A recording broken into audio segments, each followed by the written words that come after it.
देखो फिर करते हैं स्टार्ट। क्लास आपके लिए डेली आई रही है। पहला क्वेश्चन स्टार्ट करते हैं।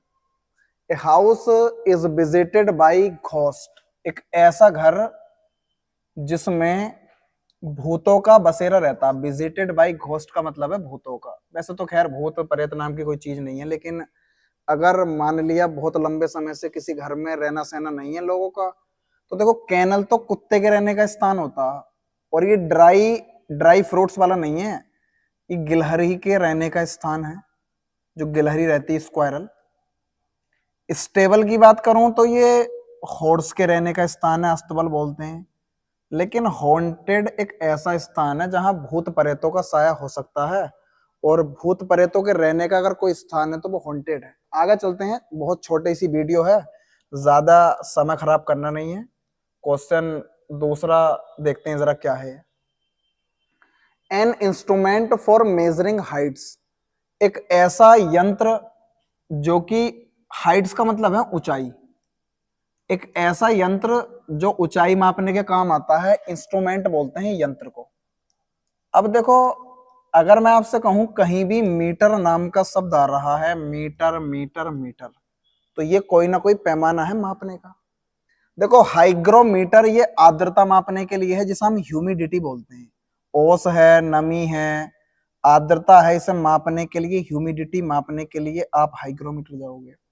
अगर अल्टीमीटर की बात करूं तो अल्टी ना हाइट को दिखाता, और एक ऐसा पैमाना जो ऊंचाई मापने के काम आता, जो कितने ऊंचे ऊंचे बड़े बड़े स्थान हैं उनके लिए अल्टीमीटर है। फेदोमीटर ये हमेशा गहराई मापने के काम आता। कोई समुद्र की गहराई मापनी हो, किसी भी आपको झील या नदी की गहराई मापनी हो तो फेदोमीटर। और स्पीडोमीटर होता है कोई भी व्हीकल है ना, वाहन, मुझे उसकी गति को मापना है तो स्पीडोमीटर। फिलहाल आंसर आपका ऑप्शन नंबर सी बनेगा, अल्टीमीटर। क्वेश्चन नंबर तीसरा, ज्यादा बड़ा सेशन नहीं है आज, मुश्किल से 15 से 20 के बीच क्वेश्चन होंगे। देखते हैं जरा। ये ग्रामर का है, ये आपने पढ़ा है, कल भी एक क्वेश्चन आया था केस ऑफ इन्वर्जन का। नो सूनर नेगेटिव एडवर्ब से कोई चीज शुरू हो, नो सूनर, हार्डली, स्कार्सली, अगर सेंटेंस के शुरू में हो, रेयरली, बेयरली, इसके बाद केस ऑफ इन्वर्जन बनता है, मतलब कि COI। ही रीच्ड नहीं आएगा भाई साहब, इसे केस ऑफ इन्वर्जन बनाने के लिए हेल्पिंग वर्ब शुरू में आती है, और उसके बाद में सब्जेक्ट लेता हूं। आपको क्या काम करना है, इसमें से डिड निकाल देना है। नो सूनर ही रीच नहीं होगा, डिड ही, और जब डिड निकाल लिया तो reach. Option number A is correct. तो no sooner did he reach the station, जोड़ा देन से मिलता है, बहुत बढ़िया है, और कुछ करना नहीं था। फिलहाल आंसर पहले वाले में। बहुत आसान क्वेश्चन है, सब एग्जाम में रिपीट होते रहते हैं। मेरा उद्देश्य यही है कि आप चीजों को थोड़ा सा अपना मॉडिफाई कर लो, और जो भी आपके सामने क्वेश्चन आ रहे हैं इन्हें लगा लो। My father is not only rich but also. पिताजी ना सिर्फ अमीर हैं बल्कि रिक्त स्थान है। देखो, लर्न तो वर्ब है, याद करना, सीखना। लर्निंग सीख रहा है, ING अगर आया है तो इज MR बाजबर होना चाहिए था। प्रेजेंट पार्टिसिपल भी मान सकते हो, ING है, जीरेंड भी है। लेकिन ये दो लर्नड होते हैं, ये तो सीखने के लिए आता है। अगर मैं आपसे कहूं ये वाला लर्नड है, तो ये लर्न की थर्ड फॉर्म है वर्ब की, याद करना, सीखना। तो सीखना, याद करना, या किसी भी चीज को जब आप प्रैक्टिस के माध्यम से करते हो तो लर्नड है। लेकिन लर्नड नाम का शब्द आया है तो ये किसी विद्वान व्यक्ति के लिए आता है, विद्वान या पढ़ा लिखा।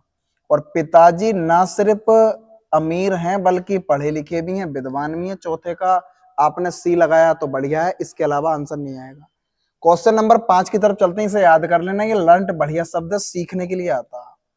क्वेश्चन 5, ये छोटे छोटे मैं वीडियो डालता रहूंगा, छोटे छोटे, ये आपके जितनी भी तैयारी हैं आगे आने वाले एग्जाम के लिए बड़े जरूरी हैं। चूज द करेक्ट सेंटेंस, इसमें गलत सेंटेंस कई सारे हैं लेकिन सही वाला चुनना। This is a 2 feet long scale, अगर नाउन आ चुका है तो जब दो नाउनों का रिपीटेशन हो तो पहले वाला शब्द एडजेक्टिव की तरह काम करता है। 2 फुट लॉन्ग स्केल होना चाहिए था, गलत हो गया भाई साहब। 2 डियर्स आर ग्रेजिंग, डियर, सीप, फिश, इनमें नॉर्मल सेंस में एस नहीं लगता, 2 डियर होगा। ए पेयर ऑफ स्पेक्टिकल्स, चश्मे का एक जो पेयर है इसके अनुसार वर्ब इज लगाई है, एक पेयर के अनुसार इज आती है, और स्पेक्टिकल्स वो चश्मे हैं, दो फलक वाली चीजें। मेरा मानना है अभी तक ये सही हो गया कि एक चश्मे का जो जोड़ा था वो रूम में है, और सम सीप, चलो मान लिया सीप, डियर, इनमें एस नहीं लगता, लेकिन ये काउंटेबल तो हैं। जब बहुत सारी भेड़ हैं तो वाज नहीं बर होना था, ये भी गलत हो गया। फिलहाल आंसर आपका ऑप्शन नंबर सी है, 5 का सी। क्वेश्चन नंबर 6 पर आओ। ज्यादा लंबी वीडियो नहीं है, बहुत छोटी सी है, और उम्मीद करूंगा कि आप अपने आंसर लगा रहे होंगे। द मूवी वाज रिक्तिस्थान बोरिंग टू बी वॉच्ड। अब मूवी पर्याप्त बोर थी देखने के लिए। पहली बात तो इनकाटो, सो का और सच का जोड़ा जो है वो दैट से मिलता है, टू से नहीं मिलता। ये भाई साहब खत्म हो गया। अगर मैं बात करूं बेरी, तो ये भी नॉर्मल सेंस में टू के साथ जोड़ा नहीं बनाता। अब मैंने कहा था कि मूवी पर्याप्त बोरिंग थी जिसे देखा जा सकता है, या मूवी इतनी बोरिंग थी कि नहीं देखा जा सकता। अगर एडजेक्टिव में आपने एक चीज पढ़ी होगी तो टू और टू आता, और टू देते हैं निगेटिव मीनिंग। इसका मतलब अगला काम नहीं हो सकता। अगर टू और टू है तो अगला काम नहीं हो सकता। अब मुझे बताओ, पर्याप्त मूवी है देख सकते हैं, या इतनी बोरिंग है कि देखी नहीं जा सकती? टू लगाया तो बढ़िया। 6 का बी है, इसके अलावा आंसर नहीं है। क्वेश्चन नंबर 7 की तरफ चलते हैं, सेशन जल्दी निपटाएंगे। आपको फिर करेक्ट सेंटेंस चुनना है, प्योर ग्रामर है। ही वाज मूव्ड विद टीयर्स नहीं होता, मूव्ड टू टीयर्स होता, आंसू आ जाना फिक्स है भाई साहब। He was moved by pity नहीं होता, मूव्ड विद पिटी होता, दया आ जाना। मूव्ड विद पिटी दया, मूव्ड टू टीयर्स आंसू आ जाना। He married with Swati, marry के साथ आपको ये 3 बातें याद करनी है अगर शादी करनी है। मैरी, शादी 3 तरीके से होगी। शादी अगर आपकी एक्टिव में है तो एक्टिव में मैरी के साथ आपको कोई भी प्रीपोजिशन नहीं लगानी है, क्योंकि मैरी कोई प्रीपोजिशन नहीं लेती। अगर मैं बात करूं कि शादी पैसिव में है, मतलब कि बी थर्ड फॉर्म के साथ पैसिव में करनी है, तो आपको करना है बी मैरिड। अगर यहां पर लड़की है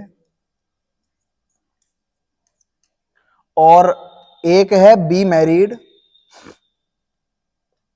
यहां पर भाई साहब लड़का है, तो बी थर्ड फॉर्म का मतलब वर्ब की थर्ड फॉर्म मतलब पैसिव। लड़की है तो विद लड़की आती है, जाहिर सी बात है आगे लड़का होगा, और यहां लड़का है तो लड़के से पहले टू आती है, जाहिर सी बात है लड़की होगी। और एक शब्द आता है गेट मैरिड। अगर गेट मैरिड हो तो फिर चाहे लड़का हो या लड़की हो, गेट मैरिड के साथ प्रीपोजिशन टू फिक्स होती है। तो पैसिव में शादी नहीं है बल्कि एक्टिव में शादी है, कोई प्रीपोजिशन नहीं आनी थी। लेकिन he got married to Swati, उसने रानी से स्वाति से शादी कर ली। Option number D is correct answer. आगे बढ़ते हैं, इससे ज्यादा और इसमें समय खराब नहीं करना है। क्वेश्चन नंबर नेक्स्ट, ये प्योर वोकेब पर है। A person who makes a scientific study of languages, एक ऐसा व्यक्ति जो साइंटिफिक स्टडी करता है भाषाओं के बारे में, या वो भाषाओं के बारे में इस चीज का पता लगाता है कि ये भाषा कैसी बनी। तो देखो फास्ट देगा आपको पॉलीग्लॉट, ये सिर्फ वाचाल होता है या ये बहुभाषी होता है। A person who knows many languages, ये सिर्फ बोलेगा या स्पीक्स करेगा। A person who speaks many languages polyglot है।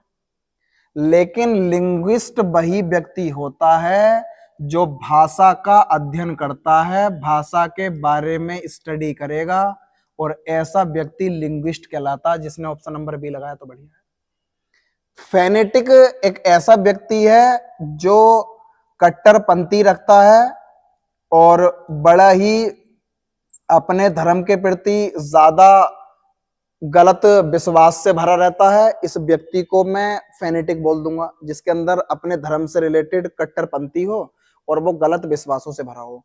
एल्ट्रुइस्ट one who thinks for others, ये परोपकारी है। एक ऐसा व्यक्ति जो दूसरे व्यक्ति के बारे में सोचता है, मैं उसे एल्ट्रुइस्ट बोलता हूं। फिलहाल आंसर लिंग्विस्ट था, भाषा का अध्ययन करने वाला। क्वेश्चन नंबर 9 की तरफ अग्रसर होते हैं।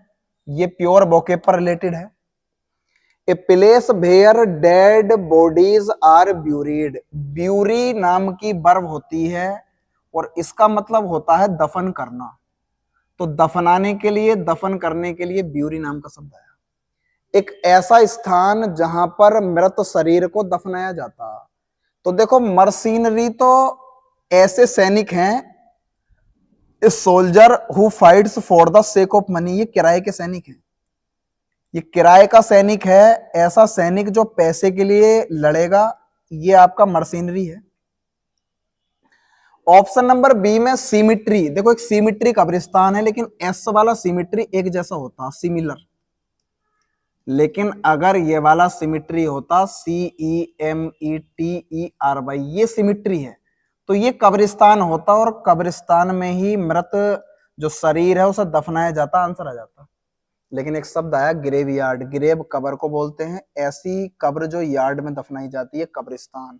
और क्रीमेटोरियम तो शमशान घाट होता है, जहां डेड बॉडी को जलाते हैं या हम उनका अंतिम संस्कार करते हैं। फिलहाल आंसर आपका बनेगा ग्रेवयार्ड, ऑप्शन नंबर सी। आगे आइए, समय नहीं है बेस करने के लिए बिल्कुल भी। Question number next, medical examination of dead cells, विज्ञान की वो शाखा जहां पर हम मृत कोशिकाओं का अध्ययन करते हैं। 3 शाखाओं से बात जुड़ेगी यहां। अगर पूछे साइटोलॉजी, तो विज्ञान की वो शाखा जहां हम सेल्स का अध्ययन करेंगे, कोशिकाओं का, साइटोलॉजी है। इसमें एक हो जाती है बायोप्सी, इसमें एक बन जाती है ऑटोप्सी। आपको यही ध्यान रखना है, बायो में जीवन होता है और जीवन उस हर प्राणी में है जिसमें सांस है। तो जीवित कोशिका का अध्ययन है तो वो आपका बायोप्सी है, और अगर मृत कोशिका का अध्ययन है विज्ञान की किसी भी शाखा के अंतर्गत, वो ऑटोप्सी है।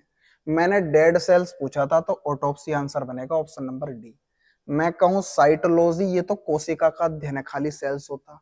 गायनेकोलॉजी, गायनी नाम का शब्द स्त्री के लिए आता, स्त्री के बारे में स्टडी करेगा, गायनेकोलॉजी। और डर्मेटोलॉजी, ये डर्म नाम का शब्द स्किन के लिए आता, विज्ञान की वो शाखा जहां त्वचा का अध्ययन करते हैं, डर्मेटोलॉजी। फिलहाल आंसर 10 का आपका सी बन जाएगा, यहां पर आपका 10 का option number D, autopsy. Clear है। क्वेश्चन 11 आते हैं। समय ज्यादा खर्च नहीं कर रहे क्योंकि चीजें बड़ी कॉम्प्लिकेटेड नहीं है, बहुत ज्यादा सिंपल वे में है। गवर्नमेंट गवर्नड, एक ऐसी सरकार जिस पर अधिकार होता है बाई वेल्थ, मतलब कि अमीरी का, धन का या धनी लोगों का, ऐसी सरकार को प्लूटोक्रेसी बोलते हैं। गवर्नमेंट बाई रिच पीपल बोल दो। ऐसी सरकार जो गरीब नहीं बल्कि अमीर लोगों के द्वारा है, प्लूटोक्रेसी। थियो मतलब भगवान, ऐसी सरकार जो भगवान के नाम पर चलाई जा रही है, थियोक्रेसी। ऐसी सरकार जो जनता के द्वारा है, government of the people by the people. अपने भारत में प्रजातंत्र है, जनतंत्र है, डेमोक्रेसी। और अगर ऑटोक्रेसी है, तानाशाही है, इसे बोलते हैं खुद का शासन। ऐसी सरकार जहां एक व्यक्ति बैठकर पूरे देश पर हुकूमत करता है, ऑटोक्रेसी। फिलहाल आंसर होगा अमीर लोगों का शासन, प्लूटोक्रेसी। क्वेश्चन नंबर 12, इसे बताइए। ये बड़ा आसान क्वेश्चन है। ए नेचुरल स्किल है और ability to do good at something, किसी भी चीज में अच्छा करने के लिए आपके पास जो प्राकृतिक स्किल होती है ना, मैं उसे टैलेंट बोलता हूं। और टैलेंट से टैलेंटेड बन जाता, क्योंकि टैलेंट आप जन्मजात भी हो सकते हो, क्योंकि ऐसी स्किल जो तुम्हारे अंदर नेचुरल है, वो प्रकृति प्रदत्त है, किसी से तुम्हें सीख के नहीं मिली, वो टैलेंटेड है। टर्नकोट तो दल बदलू होता, जो दिन भर पार्टी को बदलता रहता है, दल बदलू। वर्सेटाइल चहुमुखी है, जिसे हर सब्जेक्ट के बारे में नॉलेज हो गई हो और उसने हर चीज के बारे में स्टडी कर रखा हो तो चारों तरफ फोकस देखता है, वो चहुमुखी है, वर्सेटाइल। और एक्सपीरियंस तो सब जानते ही हो, इसे वेटरन भी बोलते हैं। ए person who has a long experience in any field, ऐसा व्यक्ति जिसे किसी भी क्षेत्र में एक अच्छा खासा तजुर्बा हो जाता, वो वेटरन होता, उसे एक्सपीरियंस। फिलहाल आंसर टैलेंटेड है। 13 क्वेश्चन की तरफ बढ़ते हैं जरा, ये लगाओ जरा। ऑन द ब्रीड लाइन, जैसे ब्रीड कहते हैं ना, ब्रीड पालन पोषण, तो अगर आप वहीं खाने पीने वाली या आपका ऐसी लाइन पर पालन पोषण किया जा रहा, बस तुम गुजारा बसारा कर रहे हो अपना, बस रोजी रोटी, या आप कह सकते हो इतना मिल रहा है जितना कि खाने पीने के लिए जरूरी हो, और आप ब्रीड लाइन पर जी रहे हो ना, तो आप बहुत ज्यादा गरीब हो, और गरीब के लिए आप to be very poor, option number C. Question number 14 देखते हैं जरा क्या है ये, लगा लो इसे भी, ये भी मुहावरा है। मेक इट बिग, अगर मुझे कुछ बड़ा करना है तो कुछ बड़ा बनाना पड़ेगा, और कुछ बड़ा बनाने के लिए कुछ बड़ा करना पड़ता है, सिंपल सी बात है। सक्सीड एंड बिकम फेमस, बहुत ज्यादा सफल और बहुत ज्यादा प्रसिद्ध होने के लिए आप जानते हो कुछ ना कुछ बड़ा करना पड़ता है, कुछ ना कुछ बड़ा बनाना पड़ता है। 14 का सी है। क्वेश्चन 15 की तरफ चलते हैं, ये लास्ट क्वेश्चन है। ए लाइम लाइट, बड़ा प्यारा क्वेश्चन है ये। लाइम लाइट अगर आपको मिल जाए तो लाइम लाइट क्या है? देखो, लाइमलाइट सेंस्योर नहीं है, ये आलोचना करना है। अगर मैं किसी की क्रिटिसाइज करूं तो आलोचना करना है। एक सेंसर बोर्ड होता है भाई साहब, ये काट छाट करता है किसी भी मूवी वगैरह में, काट छाट करने वाला एक बोर्ड है, काट छाट करने वाला, या कह सकते हो प्रतिबंध लगाने वाला किसी भी मूवी वगैरह पर, किसी भी किताब पर। मूवी में कोई सीन इलीगल है, उन्हें काटने के लिए सेंसर बोर्ड जब तक अनुमति ना दे कट नहीं सकता। ये सेंस्योर आलोचना करना है। एक्सपोजर, इससे कोई मतलब नहीं है, एक्सपोज उजागर करने वाली चीजें, तो एक्सपोजर हो जाएगा उजागीकृत कोई चीज।